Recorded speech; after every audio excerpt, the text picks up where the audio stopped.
South African Airways board chairperson Dudu Myeni has been released on 10,000 rand bail.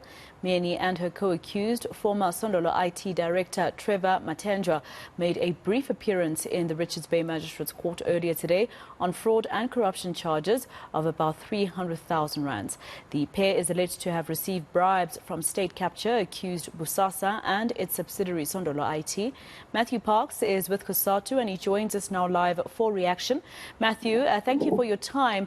A good development in terms of prosecuting those who allegedly took part in corruption of the state. Yeah, good afternoon. Thanks for having us. Look, I think any action where people who are accused of serious crimes, in particular corruption, state capture, especially around state-owned enterprises, and their consequences, their actions have led to workers losing their jobs. I think we welcome any action by the state to hold them accountable.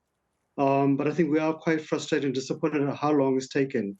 SCA collapsed a few years ago. We've all known what people have been up to and who are the culprits. There's been extensive revelations of the Zondo Commission a few years ago. And I think we're quite frustrated how long the state has taken to take people to court. I think we'll not be content until we see people being prosecuted.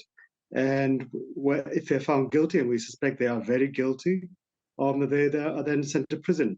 We think it's also critical that the state confiscates the accused person's assets, because we're not talking about small amounts of money. This is not stealing a loaf of bread. This is allegations of corruption and mismanagement, state capture and fraud in the millions and millions of rands, workers' money, taxpayers' money. And there really needs to be a heavy-handed approach to them, because people are tired. We've seen the consequence of state capture and corruption throughout society. The fisc is bleeding because of it. Eskom and Transnet, SCA, Mango, SA Express, all these institutions were run into the ground because of what certain individuals did, and they faced very little consequences. But nonetheless, we hope this is going to be a different time. We have been pleased before when people have been arrested and brought to court and charged, only found those trials have taken years and years, and often ended up when people are not being sent to prison. So we really hope the National Prosecuting Authority will get its act together. We will actually see accountability, and we will see the accused wearing orange overalls in our maximum security facilities soon afterwards. Well, the NPA's investigating directive is saying that it's not necessarily any recommendations that it's actually implementing from the Zondo Commission per se. It says that, yes, the Zondo Commission did give more guidance, but they were already on their tracks. Do you think they took a bit too long? I mean, we're talking here with some of it contracts between 2010 and 2016. They took far too long, because 2010 was 13 years ago. My child would have already graduated from high school by that stage. So we really hope that they will not disappoint us again. We hope they'll really get the act together, because really, to be honest, it's taken far, far too long. We've had 5 years of a new administration, and we've seen very little bit of accountability for those who brought the country to the point of collapse, who made us an international embarrassment. There's been real consequences, not just a few million rands here and there, but billions of rands we've lost across state capture. So we really hope the NPA will get its act together. We've been quite disappointed about how slow they've been on many fronts, from the SOEs to municipal corruption to corruption across the state. Yet we've seen when it comes to very small fish, there has been progress. So we really hope when it comes to these big fish, there will be some significant movement for once. Well, the directorate will probably respond by saying, look, with cases like this, we needed to be careful and not, make it too haste. So, and then at the end of the day, we find ourselves being embarrassed if, for instance, their evidence didn't correlate with their allegations against these two. Mr. Parks, I just want to know, in terms of the fact that COSATU is part of the ANC Tripartite Alliance, this type of development and stories around this, although on the other hand, we can say the state is working, at the same time, you have to, the separation of powers is very important in terms of what government does and the allegations against ANC officials or those affiliated to the ANC. And I wonder if COSATU is concerned about how this will unfold next year when South Africans go to the polls. Yeah. So I think for our stance that it doesn't matter what political party any individual supports, or where they come from. If people broke the law, they must go to prison, whether they were a minister in the state of the ANC administration, whether they're an EFF council, doesn't matter. Whoever broke the law must go to prison, because no political party has mandated, including the ANC, no political party has ever mandated anyone to steal money. The ANC has not mandated them.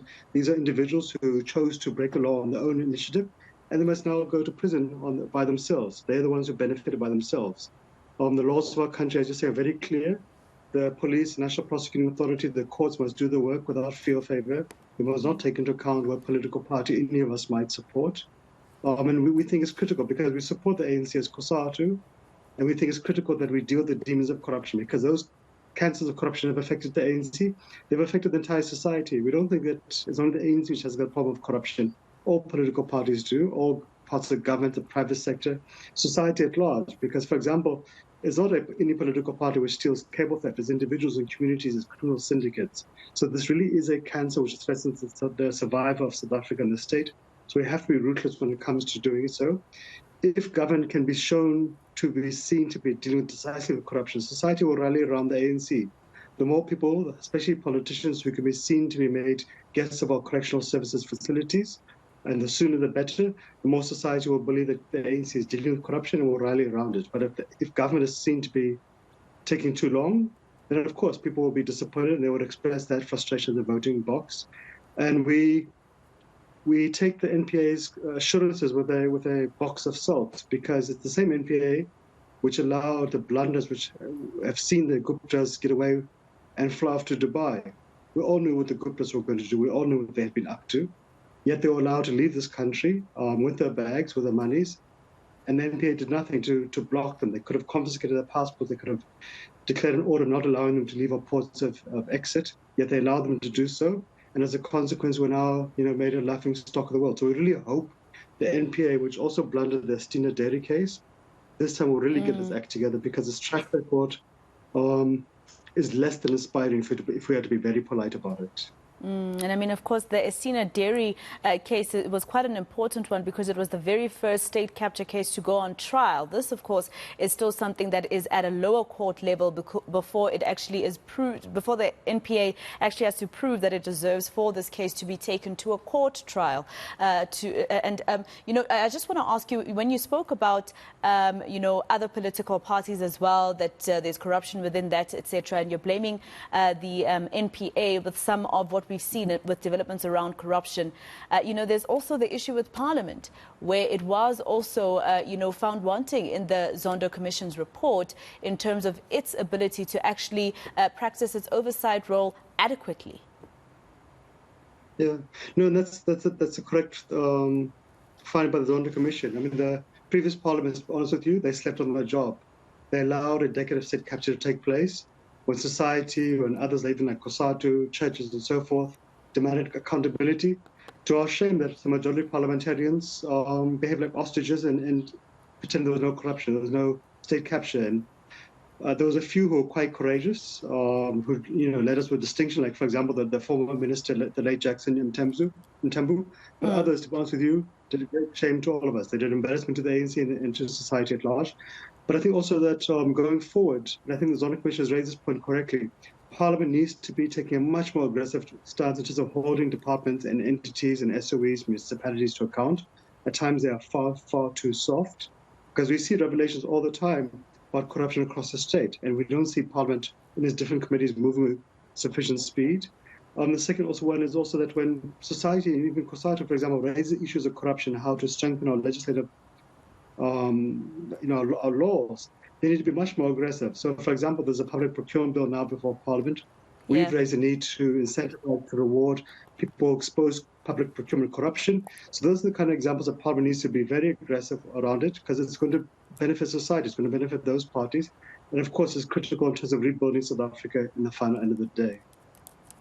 Thank you so much for speaking to us. Matthew Parks is with COSATU, and he was reacting to the fact that Dudu Myeni and a former director of a Busasa subsidiary company were arrested for fraud and corruption charges, and they are expected back in court on the 17th of November. They were granted bail. This is with regards to corruption around the security upgrades at Dudu Myeni's home, allegedly actually done by this IT company and a subsidiary to Bosasa and her not actually declaring at SAA while she was chairperson there that she received these upgrades of about 200,000 rand to her home, plus another 107,000 rand or so of travel that she actually got from this particular company and Bosasa.